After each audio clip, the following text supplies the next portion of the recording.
Tidak ada urusannya orang mengambil keputusan cerai, otomatis mengurus anulasi, keliru. Kalau orang menikah dengan bebas, pilihannya secara merdeka, tidak ada paksaan. Kemudian menikah dengan baik, meskipun usianya tidak lama, 1 tahun, 2 tahun. Tapi baik.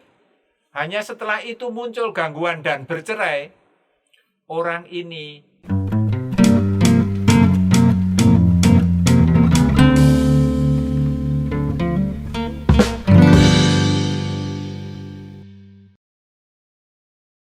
Oke, selamat pagi, selamat siang, selamat sore teman-teman dan Bapak Ibu sekalian. Jumpa lagi kita di podcast Sahabat Seperjalanan. Podcastnya para Romo dan para Frater Projo Jakarta. Nah, kita kembali lagi ditemani oleh Romo Purbo yang sebelumnya kita udah nonton ya pasti teman-teman yang setia ngikutin podcast Sahabat Seperjalanan. Tapi pasti belum kenal saya dong. Nah, makanya saya kenalin diri dulu lagi. Saya Frater Danes tingkat 1, ditemani oleh saya Frater Adrian tingkat 3. Iya. Saya Romo Purbo mendampingi Frater Danes dan Frater Adrian serta teman-teman Frater yang lain. Terima kasih. Iya, benar banget. Nah, Romo, tadi Romo udah mengatakan bahwa Romo di sini bertugas sebagai pendamping dan menemani kami para frater di Seminari Tinggi Santo Yohanes Paulus II ini, Romo. Ya. Nah, sebenarnya Romo, perutusan Romo selain menemani para frater di sini itu apa, Romo? Perutusan itu berarti tugas yang dipercayakan kepada saya oleh Bapak Uskup. Ya, betul, Romo. Yang pertama, tadi saya sudah menyebutkan menemani para frater. Saya senang dengan ungkapan menemani, karena bersama dengan para frater yang sedang menapaki panggilan Tuhan menuju imamat, menurut saya yang paling berperan besar adalah Tuhan sendiri. Maka dalam perjalanan para frater, Tuhan memanggil mereka menuju imamatnya, tetapi selain memanggil, menyertai, mendampingi, memberikan berkat. Maka seperti saya yang boleh dikatakan hanya lebih dahulu menerima tahbisan imamat, sekarang ini sambil mensyukuri imamat saya, mewujudkan tugas perutusan yang dipercayakan Bapak Uskup, saya sekali lagi menemani Frater Adrian, menemani Frater Danes, menemani para frater yang lain. Saya yakin dengan cara itu para frater bertumbuh dengan merdeka dan gembira dalam panggilannya. Mereka sudah besar, mereka semakin pinter, semakin bisa menggunakan apapun yang dianugerahkan Tuhan untuk bertumbuh dalam imamat Tuhan. Itu tugas pertama.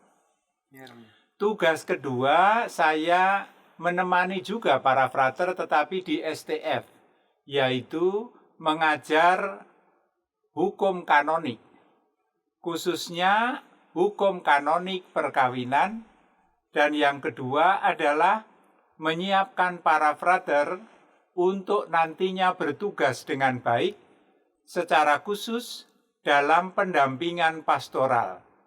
Maka mempersiapkan para frater sebelum menerima tahbisan diakonat untuk diuji, untuk diteliti apakah bekalnya untuk mewujudkan tugas nanti itu sudah memadai. Dan apakah bekal yang sudah memadai itu sudah terampil digunakan, yaitu kapan saya mesti berbekal dari apa yang dipelajari untuk kebutuhan umat.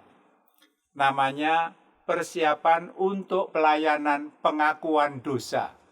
Maka sebutannya ujian ad audiendas. Mendengarkan pengakuan dosa dan memberikan tanda petik nasihat-nasihat yang berguna. Itu tugas menemani yang kedua.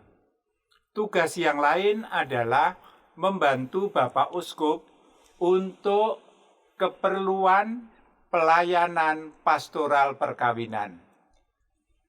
Ya, sebetulnya tidak sulit karena saya tidak menikah. Yang menikah yang akan mengalami banyak kesulitan. Tetapi tugas saya adalah apa yang perlu dibantu kalau ada orang terpanggil untuk menikah dan pengen mewujudkan perkawinannya dalam pangkuan gereja sesuai dengan iman Katolik. Kurang lebih gambaran itu yang membutuhkan beberapa entah namanya rambu-rambu dan juga keperluan yang lain sehingga mereka itu bisa mewujudkan cita-citanya. Itu beberapa tugas yang sekarang ini berkaitan dengan saya. Terima kasih Frater Danes. Wah, berarti hebat banget ini Romo ya. Ah, Romo enggak. bisa. Nggak ada hebatnya sama sekali. Romo ditugaskan juga menemani frater yang nantinya jadi Romo, yang jomblo gitu ya Romo, yang nggak menikah, tapi juga ditugaskan untuk menemani mereka-mereka yang dipanggil untuk menikah. Romo itu menurut saya itu hebat Romo. Nah, berhubungan dengan Terima itu. kasih. Oke Romo, tadi kan Romo sudah memperkenalkan diri, Romo menemani para frater, terus Ya. juga membantu Bapak Uskup membahas masalah pernikahan Romo. Nah, kita akan ngobrol sedikit lebih dalam tentang pernikahan Romo atau Ya. perkawinan. Nah, kira-kira Romo bisa menjelaskan secara singkat, padat dan jelas prinsip-prinsip pertama yang harus dipegang oleh mereka yang merasa terpanggil untuk menikah, Romo. Prinsip-prinsip pertama yang sekiranya bisa menjadi panduan bagi teman-teman yang kalau merasa terpanggil untuk menikah itu apa dalam gereja Katolik. Ya, Frater Adrian, saya mencoba menyampaikan beberapa hal saja mana yang relevan untuk menanggapi pertanyaan Frater. Nanti silahkan untuk memetiknya. Yang pertama, yang menikah adalah calon pengantin. Mereka itu umat beriman. Maka pada saat mereka pengen menikah, sebetulnya dalam perjalanan panjang hidupnya dengan melakukan banyak hal, antara lain dengan langkah itu mereka menyiapkan untuk perkawinan. Maka yang disiapkan banyak sekali. Kedewasaan diri, kematangan pribadi, kemampuan untuk membangun kebersamaan, semuanya itu dari kecil pelan-pelan disiapkan. Bersama dengan keluarganya sendiri, melalui pendidikan di sekolah, dan dalam pergaulan dengan banyak orang. Itu yang pertama. Jadi mereka, kalau boleh dikatakan secara natural, sudah mempersiapkan pelan-pelan untuk, kalau boleh menyebutkan juga, menjadi subjek pokok yang mau menikah. Nah, mungkin juga sekarang ini yang cocok dengan apa yang mau saya sampaikan adalah untuk menuju ke sana itu, gambaran perkawinan macam apa yang diajarkan oleh gereja. Maka yang saya sharingkan adalah paham perkawinan Katolik. Itulah yang semestinya menjadi tujuan dari mereka yang mau membangun keluarga dalam perkawinan. Paham perkawinan Katolik, kalau boleh saya menyebutkan secara sederhana, adalah suatu panggilan Tuhan. Kalau kita-kita ini dipanggil untuk menuju imamat, mereka yang berkeluarga dipanggil oleh Tuhan untuk membangun keluarga melalui suatu perkawinan. Maka yang pertama penting adalah keyakinan perkawinan itu panggilan. Bagi orang Katolik, menikah itu bukan sekedar kodrati. Aku sudah umur sekian, waktunya menikah. Maka mencari pasangan siapapun. Rasanya kewajiban kodrat biologis, itulah salah satu komitmen yang mesti diwujudkan. ada unsur seperti itu, tetapi untuk perkawinan Katolik tidak cukup seperti itu. Maka perkawinan Katolik mengungkapkan perkawinan itu juga panggilan. Artinya Tuhan campur tangan. Nah, objektif perkawinan itu macam apa? Sebagaimana diajarkan oleh gereja, perkawinan itu suatu persekutuan hidup. Berarti bukan hidup sendiri, tetapi hidup bersama pasangannya untuk membangun kesatuan. Mengapa kesatuan? Karena subjek yang menikah dua pribadi. Tetapi membangun kesatuan tidak berarti saling melebur, sama sekali tidak. Karena masing-masing pribadi terpanggil untuk bertumbuh sebagaimana Tuhan melimpahkan berkat-Nya. Maka dalam paham kesatuan, sebetulnya yang paling utama adalah menyatukan diri dalam usaha dan gagasan supaya cita-cita perkawinan Katolik bisa dihidupi dan dihayati. Maka persekutuan nomor 1. Maka kalau ditanyakan terus modal apa tanda petik yang penting, ya keterampilan untuk membangun persekutuan. Maka pelan-pelan kalau orang siap menikah, mestinya siap meninggalkan egoisme pribadi. Setiap pribadi punya ego, setiap pribadi adalah individu. Tetapi kalau mau menikah, apa yang merupakan individual dan ego ini pelan-pelan mesti diselaraskan dengan persekutuan hidup, berarti membuka untuk pribadi yang lain. Kemudian perkawinan Katolik itu adalah heteroseksual. Maka subjeknya adalah laki-laki dan perempuan.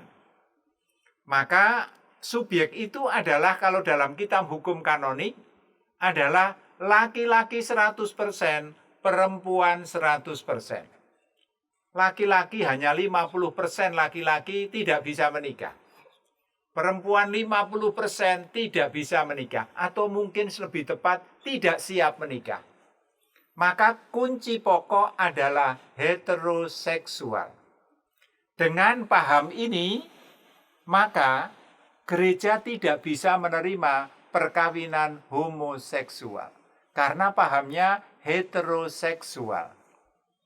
Mengapa heteroseksual menjadi kunci? Karena isi dari paham perkawinan itu selanjutnya selain persekutuan hidup, relasi heteroseksual tertuju pada, tadi sudah saya katakan, pertumbuhan setiap pribadi. Maka dalam perkawinan setiap pribadi mesti bertumbuh sebagai pribadi. Kedewasaannya, hidup berimannya, dan lain sebagainya. Itu mesti bertumbuh. Dan dalam rangka itu, setiap pasangan mengupayakan sebaik mungkin supaya pasangannya bertumbuh sebagai pribadi orang beriman. Dan dengan cara itu diyakini berbahagia. Maka paham yang ketiga unsurnya adalah komitmen untuk saling membahagiakan. Tetapi istilahnya membahagiakan, jangan menyenangkan. Karena kalau menyenangkan itu tidak ada habisnya. Sangat subjektif. Loh, aku sudah berusaha menyenangkan kamu, tapi aku nggak seneng sama sekali. Nah, soalnya bukan soal rasa. Tetapi kebahagiaan adalah suatu cetusan hati, orang mengalami kedamaian, orang mengalami berkat Tuhan melalui pasangannya. Itu isi dari paham perkawinan yang ketiga. Yang keempat, suatu perkawinan Katolik tertuju pada kelahiran dan pendidikan anak.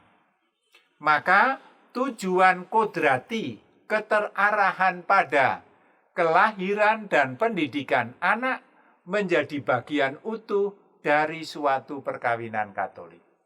Kira-kira pahamnya seperti itu. Maka kalau pribadi orang mau menikah secara Katolik, itulah cita-cita yang dituju. Dan saya bersama pasangan saya berkomitmen menekuni jalan menuju tujuan itu. membangun persekutuan, maka relasinya menjadi semakin dewasa, membangun kesejahteraan dan kebaikan pasangannya, itu tidak pernah henti. Yang lain adalah keterarahan pada kelahiran dan pendidikan anak. Ada yang khas Katolik dari paham itu, yaitu perkawinan Katolik selain heteroseksual adalah monogam, satu dengan satu.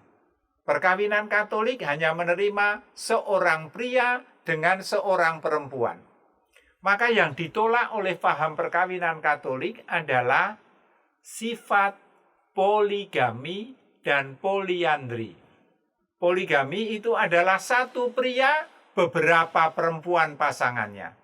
Poliandri, satu perempuan dengan beberapa pasangan pria. Ini ditolak. Karena ajaran gereja adalah heteroseksual dan monogam. Satu pria, satu perempuan. Satu sifat lagi yang khas Katolik adalah sekali seumur hidup. Yang ditolak oleh paham perkawinan Katolik adalah perceraian. Maka gereja tidak menerima perceraian. Betapa beratnya panggilan perkawinan Katolik, tetapi sekaligus mulia.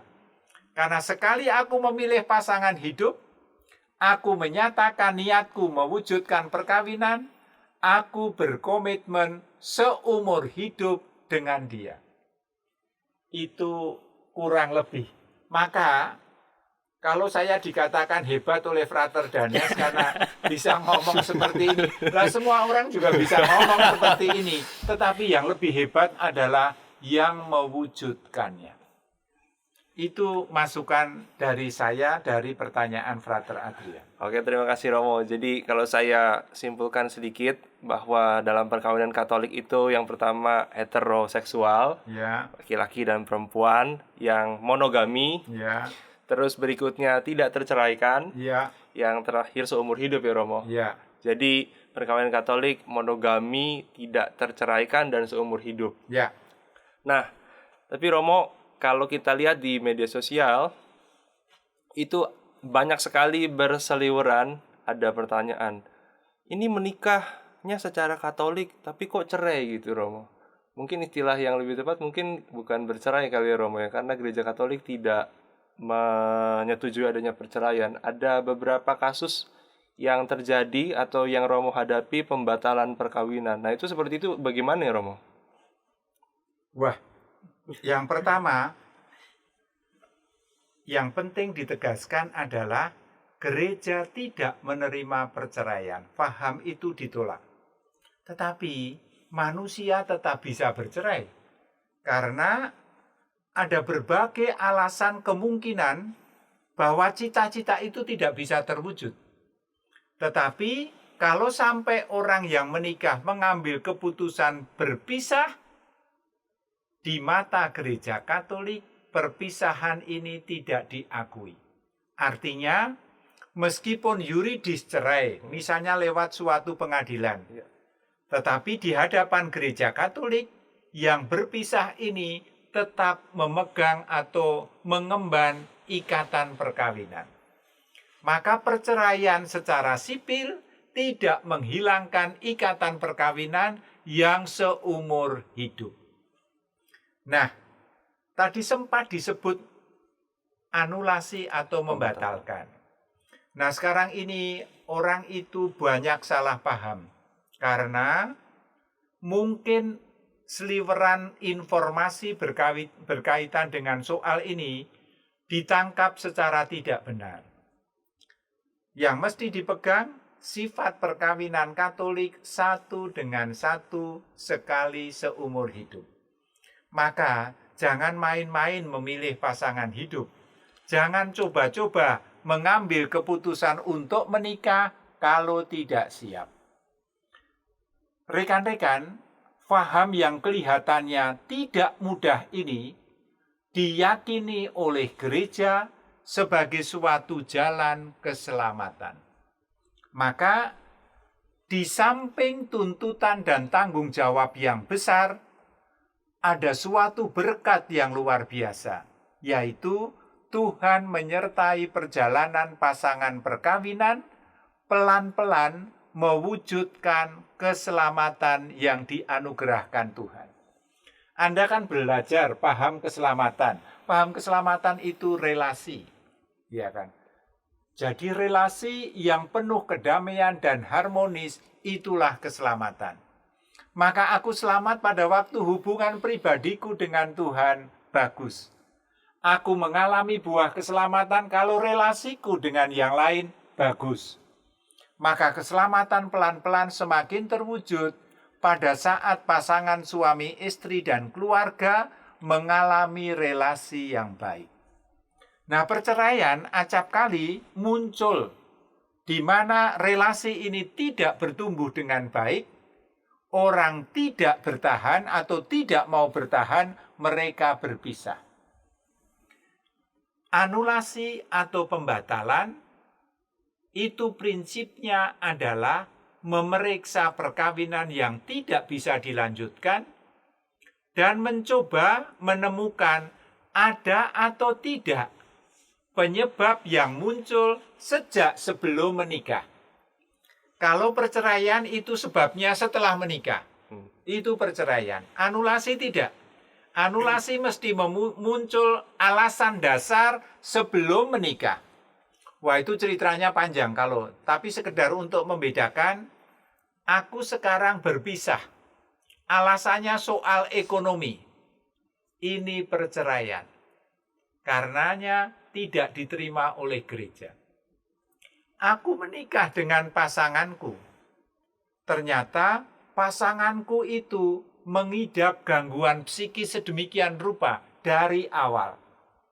Misalnya, hidupnya sudah mengalami ketergantungan obat, dalam arti obat untuk kepentingan psikis. Kalau tidak ada obat itu, aku tidak bisa hidup wajar. Nah, pasangan yang saya nikahi tipenya seperti itu. Orang seperti ini pada waktu minum obat oke. Tetapi pada waktu kelupaan minum obat menjadi tidak oke. Maka tidak biasa. Orang yang hidupnya tidak oke untuk dirinya sendiri tak mungkin mengemban tanggung jawab perkawinan. Maka orang yang mengalami gangguan seperti itu, misalnya minta maaf, gila, itu pada akhirnya mereka menikah dan berpisah, memang mereka berpisah. Tetapi setelah diproses, diperiksa, rupanya perpisahan ini alasannya sudah ada sejak semula. Pasanganku mengalami gangguan tanda petik jiwa mental, sehingga tidak bisa hidup biasa. Padahal orang menikah mengemban tanggung jawab yang tidak mudah. Orang seperti ini mengurus dirinya sendiri saja tidak bisa sejak semula. Apalagi dituntut mengemban tanggung jawab perkawinan. Tapi saya mau menegaskan, maka jangan salah tangkap. Tidak ada urusannya orang mengambil keputusan cerai, otomatis mengurus anulasi, keliru. Kalau orang menikah dengan bebas, pilihannya secara merdeka, tidak ada paksaan. Kemudian menikah dengan baik, meskipun usianya tidak lama, 1 tahun, 2 tahun. Tapi baik. Hanya setelah itu muncul gangguan dan bercerai, orang ini di hadapan gereja tetap terikat perkawinan. Konsekuensi dari keputusan bercerai tahu, tidak bisa diurus pembatalannya. Maka setelah bercerai itu tidak bisa menikah secara Katolik untuk berikutnya. Kira-kira begitu. Wah, terima kasih Romo. Ini penjelasan yang sangat luar biasa dari Romo Purbo antara perceraian dan pembatalan perkawinan. Jadi kita tahu kalau perceraian itu sekarang terjadi ya karena sesudah perkawinan ya Romo. Ya, sebabnya sesudah perkawinan. Tapi kalau pembatalan itu sebabnya sebelum terjadi perkawinan itu dicari apakah ada atau tidak. Betul. Dan harus mendasar. Dan orang tidak bisa ketika sudah menikah Romo terus alasannya untuk melakukan bercerai itu cari-cari alasan untuk pembatalan perkawinan, itu tidak bisa. Oke, ya. Oke teman-teman, tadi kan sudah disampaikan tuh prinsip-prinsip pernikahan dalam gereja Katolik berdasarkan ajaran-ajarannya ya, dari persekutuan, monogam dan lain-lainnya yang menuju pada keselamatan. Itu mungkin mudah ya Romo dihadapkan dengan pasangan yang sesama Katolik dan Katolik Romo. Tapi kan bisa jadi teman-teman di luar bilang, Frater Romo, aku nih susah loh nyari jodoh yang sama-sama Katolik. Ini malah justru ketemunya aku yang beda agama atau beda gereja gitu Romo. Nah, sebenarnya prinsip apa yang bisa pertama-tama mereka pegang gitu Romo, menurut gereja Katolik sendiri Romo? Prinsip pertama, mencoba dan berusaha berpegang teguh pada ajaran gereja yang paling khas, yaitu perkawinan itu sakramen. Perkawinan sebagai sakramen adalah melalui dan dalam perkawinan itu kasih Kristus menjadi nyata dialami. Kalau orang menikah, relasinya bagus, relasinya intim, gembira. Orang ini mengalami kasih Tuhan yang tanpa batas. Bentuknya sederhana. Dan melalui peristiwa itu, orang terbantu untuk mengenali memang kasih Tuhan itu luar biasa. Maka sekaligus wujud, sekaligus tanda. Inilah yang khas perkawinan Katolik. Kapan kekhasan perkawinan Katolik sebagai sakramen ini terjadi? Kalau pasangan suami istri dua-duanya baptis. Maka ada 3 model pasangan perkawinan yang sakramental. Pria baptis Katolik menikah dengan putri baptis Katolik, menikah sah, sakramen, karena baptis dua-duanya. Pria baptis Katolik menikah dengan putri baptis non-Katolik, dua-duanya baptis, menikah secara sah, sakramen. Atau putri baptis Katolik menikah dengan pria baptis non-Katolik, mereka menikah sah, sakramen. Karena yang membuat sakramen adalah baptisnya kedua pengantin. Dan yang sering dilupakan adalah putra baptis non-Katolik berjumpa dengan perempuan baptis non-Katolik. Mereka menikah sah di gerejanya. Di mata gereja Katolik, perkawinan ini sakramen. Mereka mungkin tidak paham, gerejanya tidak mengajarkan seperti itu. Tetapi gereja Katolik memahami seperti itu. Maka nanti para frater kalau sudah jadi romo, jangan lupa. Seakan-akan tertutup karena sudah tahu biasanya yang sakramen itu hanya orang Katolik. Keliru. Karena dasar sakramentalitas baptis. Maka seorang Kristen yang baptisnya sah, pria. Seorang putri Kristen yang baptisnya sah, menikah menurut tata cara mereka di mata gereja Katolik sakramen. Maka kalau cita-cita mulia perkawinan sakramen seperti itu, maka kalau aku memilih pacar, tentu yang pertama-tama adalah yang baptis Katolik. Tentu, karena tahu cita-citanya seperti itu. Tidak memikir cita-citanya, punya pertimbangan lain. Untuk aku nggak Katolik, nggak apa-apa. Yang penting cantik. Ukuran manusiawi bisa dipahami. Tetapi bukan ukuran seorang Katolik. Karena orang Katolik akan mengatakan, aku akan memilih pasanganku yang cocok dengan idamanku dan baptis. Harus ditambahkan itu. Maka kalau aku tidak menambahkan kriteria itu, aku belum orang Katolik yang sejati. Itu salah satu tahap. Tapi seperti dikatakan Frater Danes, sering kita menjumpai pengalaman baptis dan Katolik itu tidak jaminan. Nah memang, maka yang tentu dipilih adalah pribadi baptis yang kepribadiannya adalah utuh dan bertanggung jawab. Nah, dua-duanya sekedar baptis tapi males, tukang tidur, nah, ya jangan dipilih, gitu loh. Keliru. Maka yang dipilih adalah pribadi ini bertanggung jawab, pribadinya utuh, dan dia dibaptis. Itu kriteria seorang Katolik kalau mau menikah. Dalam pengalaman tidak mudah. Ketemu yang baptis tapi memang orangnya nggak bertanggung jawab. Berkali-kali. Sebelum menikah aja sudah berkhianat, apalagi nanti setelah menikah. Sering kita mendengarkan situasi seperti itu. Tukang bohong, masih berpacaran, baptis padahal. Rajin ke gereja, tapi tukang bohong. Ya ini baptisnya nggak ada artinya apa-apa. Jangan dipilih, gitu loh.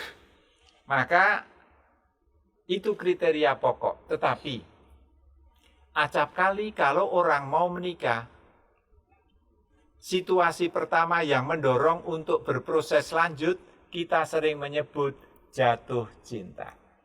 Itulah semacam getaran hati yang dianugerahkan oleh Tuhan, yang muncul dalam pribadi tertentu pada saat berjumpa dengan pribadi lain. Entah mengapa aku lihat dia langsung seneng. Maka aku mencoba bertanya, nomor HP-nya berapa, tinggal di mana. Ini proses manusiawi sebagai wujud berkat Tuhan untuk ketertarikan kepada yang lain. Setelah jatuh cinta biasanya baru kemudian bertanya agamanya apa. Orang jatuh cinta tidak bertanya agamamu apa terus jatuh cinta, nggak ada. Pengalaman aja namanya jatuh. Nah, kalau jatuh itu kan nggak pakai persiapan, berat jatuh. Dan baru setelah itu jangan lupa tanya, maaf, agamanya apa ya, pegangan hidupnya apa. Jangan itu kemudian dilewatkan. Karena nanti kita akan sampai pada yang namanya keterbukaan dalam gereja untuk suatu perkawinan campur. Perkawinan campur dimungkinkan oleh gereja karena tidak setiap orang baptis Katolik bisa menemukan pasangan yang juga baptis Katolik. Tidak selalu. Orang bisa ketemu di mall, tidak di gereja. Ketemu calon pacar itu di mall. Ketemu calon pacar itu di halte bus. Ketemu calon pasar di pasar baru, misalnya. Tapi belum tentu di gereja. Nah, kalau ketemunya di tempat-tempat seperti itu, ya jangan bertanya mengenai mesti baptis, belum ada. Tetapi kalau sudah ketemu dan cocok, mereka akan bertanya, terus bagaimana gereja membuka kemungkinan perkawinan campur, tetapi tetap mengingat cita-cita yang paling unggul tadi. Kira-kira begitu. Wah. Ini obrolannya santai tapi mendalam sekali ya isi topiknya. Terima kasih Romo Purbo atas penjelasannya. Jadi pertama-tama yang kalau teman-teman di luar yang mau mencari pasangan itu, yang pertama harus ditambahkan jangan lupa sekarang yang baptis. Tapi juga yang baptis yang bertanggung jawab ya Romo ya. Jangan betul. Asal cuman yang penting ya baptis aja, yang penting Katolik ya sisanya terserah gitu ya. Itu juga tidak baik gitu. Oke, mungkin ada pertanyaan lagi dari Danes. Ini Romo, ya balik lagi ke misalnya orang yang tadi udah dapat jodoh tapi bukan Katolik Romo. Lantas ya mereka hidupnya baik, mereka nggak ada halangan, nggak ada beban, nggak ada hambatan dalam berhubungan mereka gitu Romo. Ya. Dan mereka mau masuk ke jenjang yang lebih serius ya. Dan ingin misalnya wanitanya ingin menikah secara Katolik, apa yang bisa dia lakukan Romo? Ya. Nah, catatan sedikit. Mungkin ada yang bertanya, katanya gereja punya cita-cita. Perkawinan yang sungguh-sungguh dicita-citakan itu adalah perkawinan yang khas, yaitu sakramen. Kenapa kok kemudian ada keterbukaan untuk meneguhkan dan mengesahkan perkawinan yang tidak dua-duanya baptis? Sekali lagi latar belakangnya adalah belum tentu orang itu mudah menemukan pasangan yang seiman. Tetapi gereja juga punya keyakinan, menikah itu hak dasar orang. Setiap orang punya hak untuk menikah. Tetapi hak yang lain adalah memilih pegangan hidup berdasarkan hati nurani. Sering disebut kebebasan beragama. Nah, dalam kehidupan konkret, dua hak mendasar ini bisa bertemu. Aku berhak untuk menikah, satu. Yang kedua, aku juga menghormati hak untuk memilih pasangan hidup. Aku ketemu lawan jenis, aku pria, dia perempuan. Dan dia tidak seiman dengan saya, tetapi saya mengenal cocok satu dengan yang lain dan terbuka untuk menikah. Maka dalam hal ini, selain aku adalah pria dan dia wanita, aku berhak menikah, dia berhak menikah. Aku dan dia berhak memilih pegangan hidup. Dalam situasi itu tidak boleh salah satu dikorbankan. Maka, kalau aku mau menikahi dia, aku tidak boleh mensyaratkan dia pindah agama Katolik. Berarti saya tidak menghormati kebebasan hati nurani. Atau saya dituntut untuk pindah ke agamanya dia. Nah, aku juga tidak punya paham seperti itu. Maka gereja Katolik membuka kemungkinan untuk peneguhan dan pengesahan perkawinan campur, karena kenyataan yang pertama tadi, menemukan pasangan hidup tidak selalu seiman. Yang kedua, tidak boleh untuk melanjutkan relasi seperti ini salah satu hak dikorbankan. Maka dalam rangka prinsip itu, gereja terbuka untuk peneguhan pengesahan perkawinan campur. Sehingga dengan keterbukaan ketentuan ini, hakku untuk menikah dihormati, tetapi sekaligus hak untuk memilih pegangan hidup juga dihormati, tidak dikorbankan. Karena kita punya keyakinan orang yang sungguh hidup berdasarkan imannya secara benar, pasti perbuatannya akan menjadi berkat bagi orang lain. Maka keyakinan itu kita pegang. Aku Katolik, aku menikah. Aku yakin dan berusaha imanku terwujud dan berdampak untuk menjadi berkat pasanganku. Rekan dan pasanganku ini tidak Katolik. Ia misalnya saja beragama Muslim. Bagi gereja Katolik, kita menghormati pegangan hidup itu.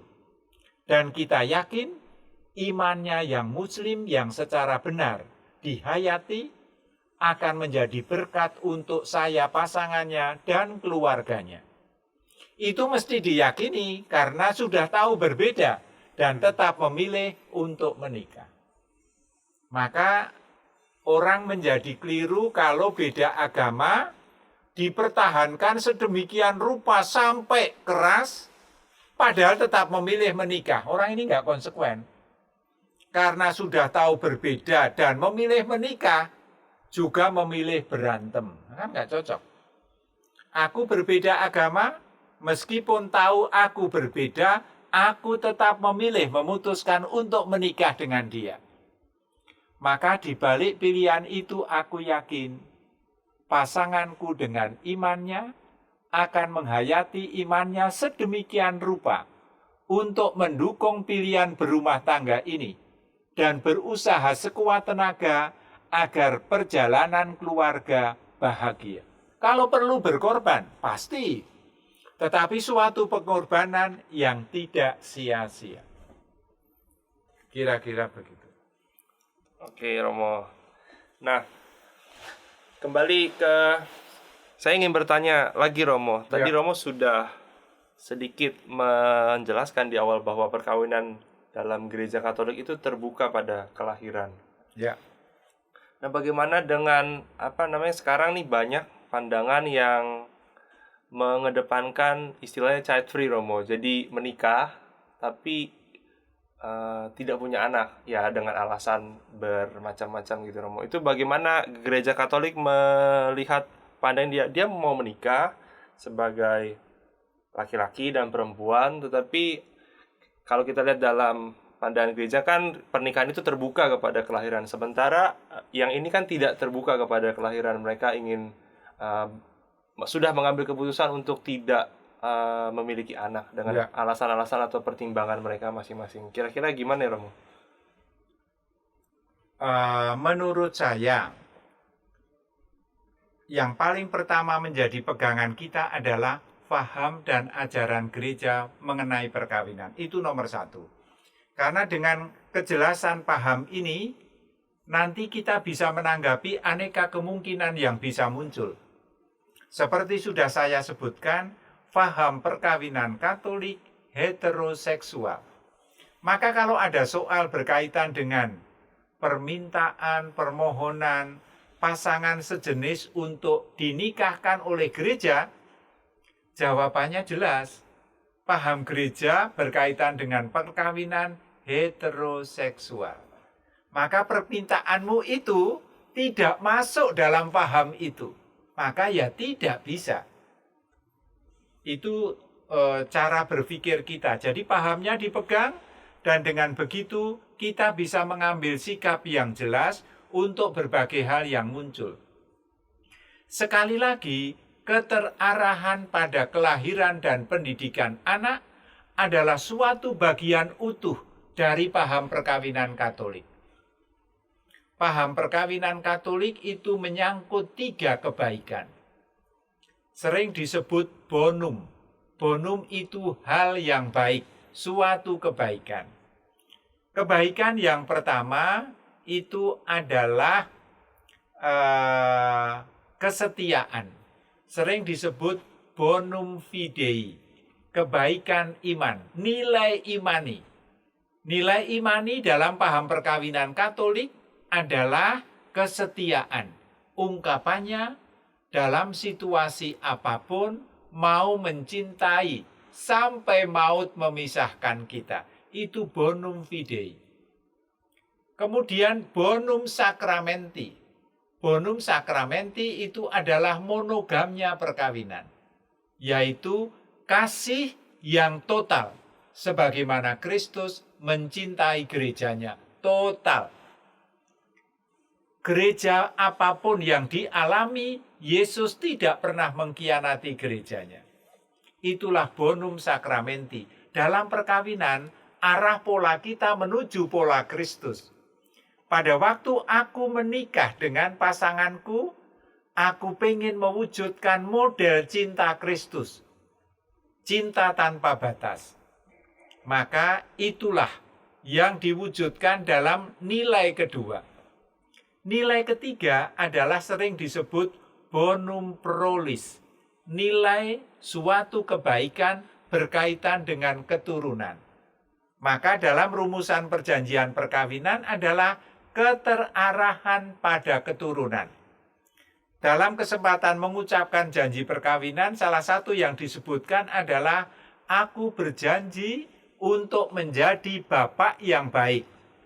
Bagi yang putri mengatakan, aku berjanji untuk menjadi ibu yang baik bagi anak-anak yang dipercayakan Tuhan kepada kami berdua.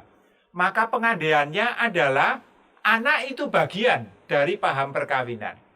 Tetapi keterarahan, keterbukaan, karena belum tentu aku menghendaki dan selalu punya.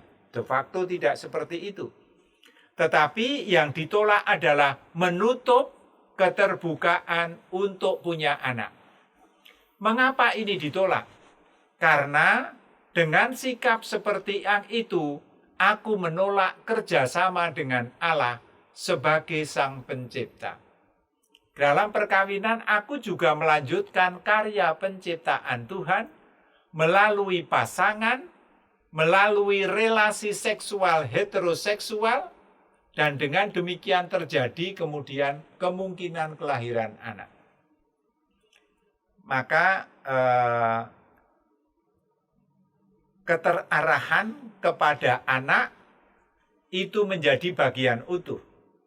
Maka kalau ada calon pengantin dari awal sudah mengatakan, aku menolak untuk kemungkinan kelahiran anak, orang ini tidak bisa menikah secara sah dalam gereja Katolik.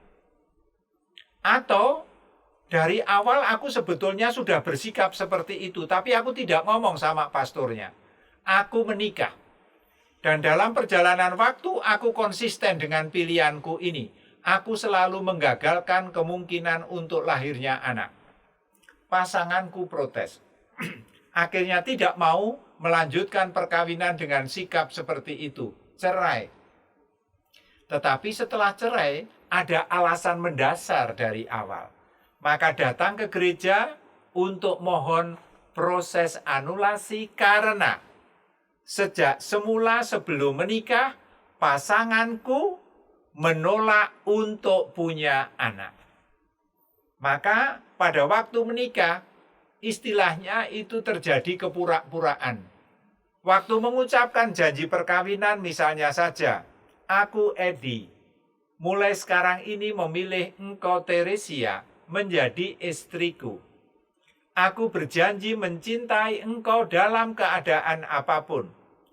Aku berjanji untuk mengupayakan apa saja yang baik untuk engkau. Aku berjanji untuk menjadi bapak yang baik untuk anak-anak yang dipercayakan Tuhan kepadaku. Janjinya seperti itu. Tetapi de facto menolak apa yang saya janjikan. Dalam bahasa hukum terjadi kepura-puraan. Aku mengatakan ini pura-pura karena hatiku punya sikap yang lain. Ini bisa menjadi landasan untuk pembatalan perkawinan. Itu sebabnya pada pokoknya orang yang menikah menolak keterbukaan punya anak tidak bisa menikah secara sah. Karena orang ini menghendaki tetapi sekaligus menolaknya. Menghendaki itu artinya mau menikah seperti digambarkan tadi. Tetapi faktanya aku menolak. Aku berpura-pura. Istilah kategorinya dalam proses pengadilan gereja terjadi simulatio, kepura-puraan. Antara yang di luar dan di dalam ini tidak cocok. Ngomongnya aku mau menjadi bapak yang baik untuk anak-anak. Bagaimana aku mau menjadi bapak yang baik, wong anak-anak aja tak tolak. Maka aku pura-pura. Yang saya omongkan tidak cocok dengan apa yang ada dalam hati saya. Kira-kira. Oke, terima kasih Romo. Tadi saya ingin kembali menegaskan bahwa dalam perkawinan Katolik itu ada bonum fidei, kesetiaan nih Romo ya. Terus bonum sacramenti, bahwa Yesus saja tidak, Yesus cinta itu yang total. Ya. Yang terakhir terbuka pada kelahiran seorang anak itu berkat. Dan bagian dari perkawinan nggak bisa dipisahkan. Iya, betul. Oke. Ya Romo, sebenarnya kita udah beberapa hari lalu udah membuka sesi pertanyaan di media sosial kita, Romo, di Instagram Frater Project itu banyak sekali yang bertanya, sekitar 200 atau 300 orang itu bertanya itu, Romo. Nah, sebenarnya banyak pertanyaan yang sudah dengan sangat jelas dan baik dijelaskan oleh Romo, tapi masih ada beberapa pertanyaan yang mungkin bisa dijawab dan dijelaskan lebih lanjut.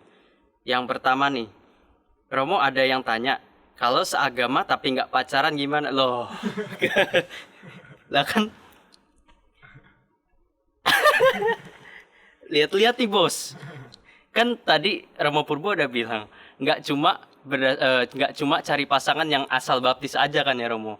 Tentu cari pasangan yang tanggung jawab, yang rajin dan yang serius gitu loh. Kalau misalnya kamu sendiri nggak tanggung jawab, nggak rajin, nggak serius, males-malesan, ya gimana orang mau pacaran sama kamu? Mungkin itu bisa jadi introspeksi juga buat diri kamu sendiri.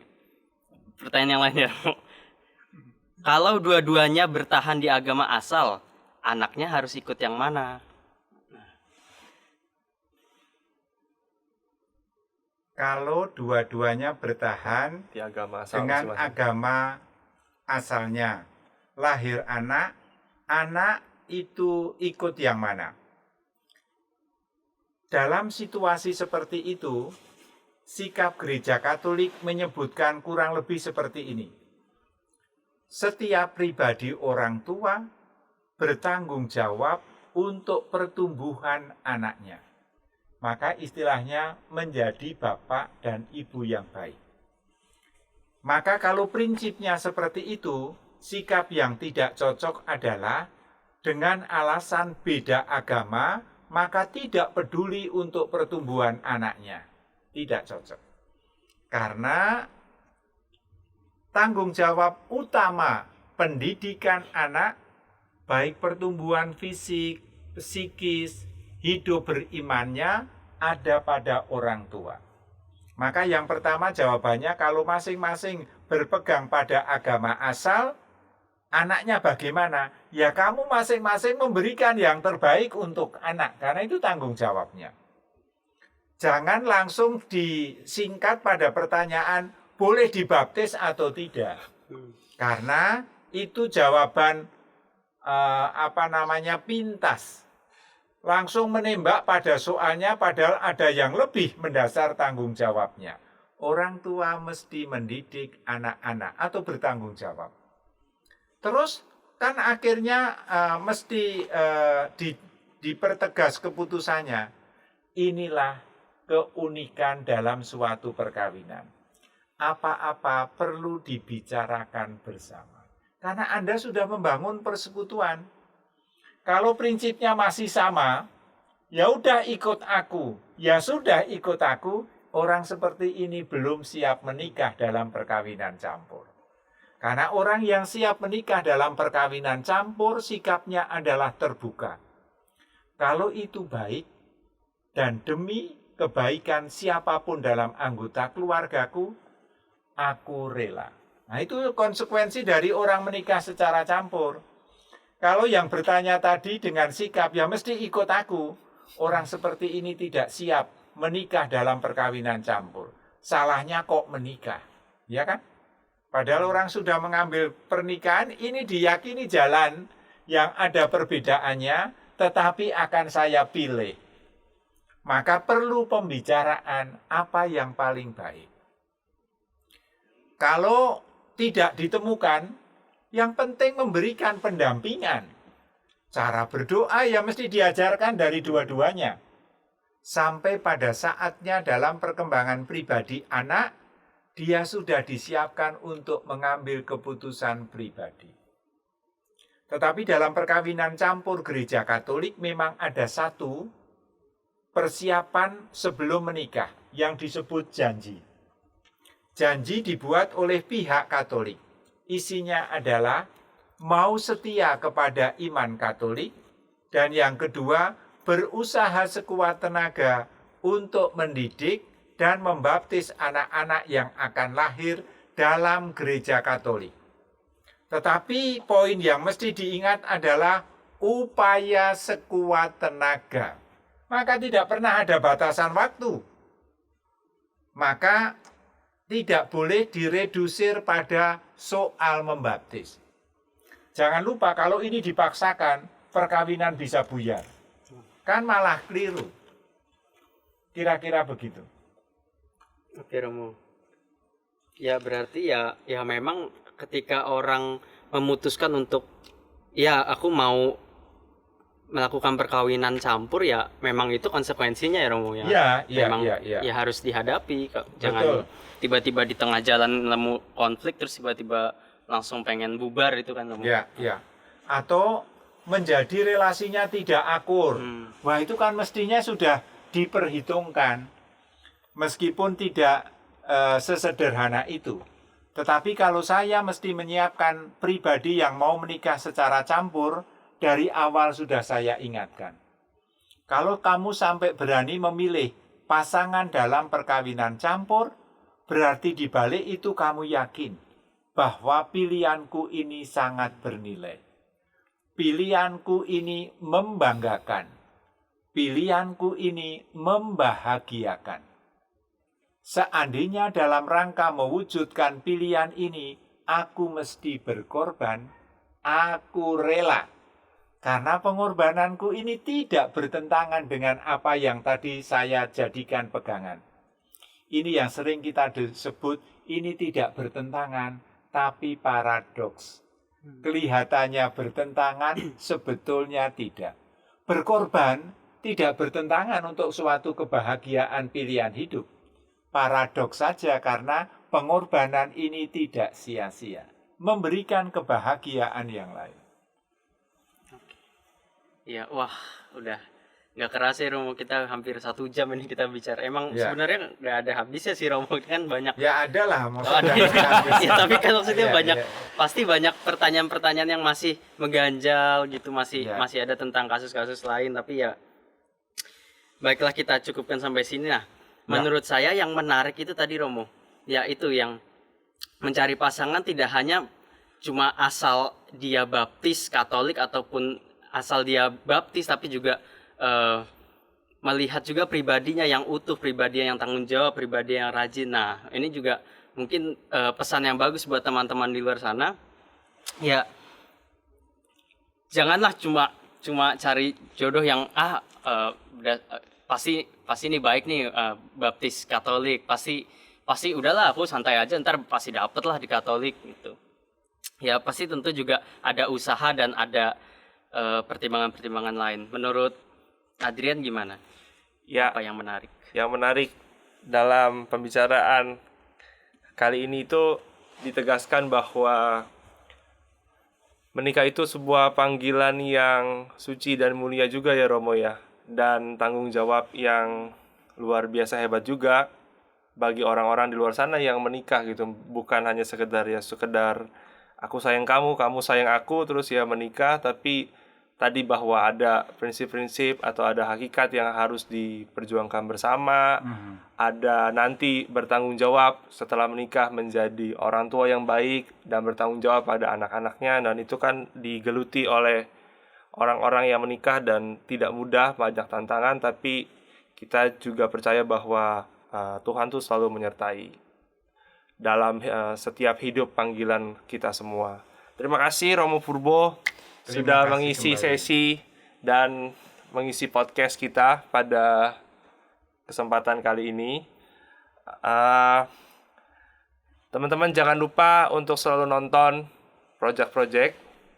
Silakan selalu komen, like, and subscribe di channel YouTube Project-Project, dan selalu nantikan terus obrolan-obrolan yang ada di YouTube Project-Project. Iya, tentu pasti teman-teman nungguin kan pasti tema-tema yang lain yang menarik dari yang kemarin tentang ateisme, sekarang tentang perkawinan beda agama, dan kita pasti banyak menawarkan tema-tema yang menarik. Makanya teman-teman setialah nonton podcast Sahabat Seperjalanan di Project-Project, dan jangan lupa juga follow Instagram kita di @fraterproject, dan juga kita udah punya TikTok loh, @fraterprojects pakai S. Nah, teman-teman yang ingin memperdalam iman, memperdalam wawasan iman dan lain-lain, datanglah ke media sosial kami. Begitu. Ya, kita cukupkan sampai sini ya. Oke. Terima kasih Romo Purbo. Terima kasih banyak. Terima kasih, Romo. Frater Terima kasih Adrian. teman-teman. Sampai Terima ketemu. kasih teman-teman Frater Danes. Iya. Sampai jumpa di lain kesempatan. Ya.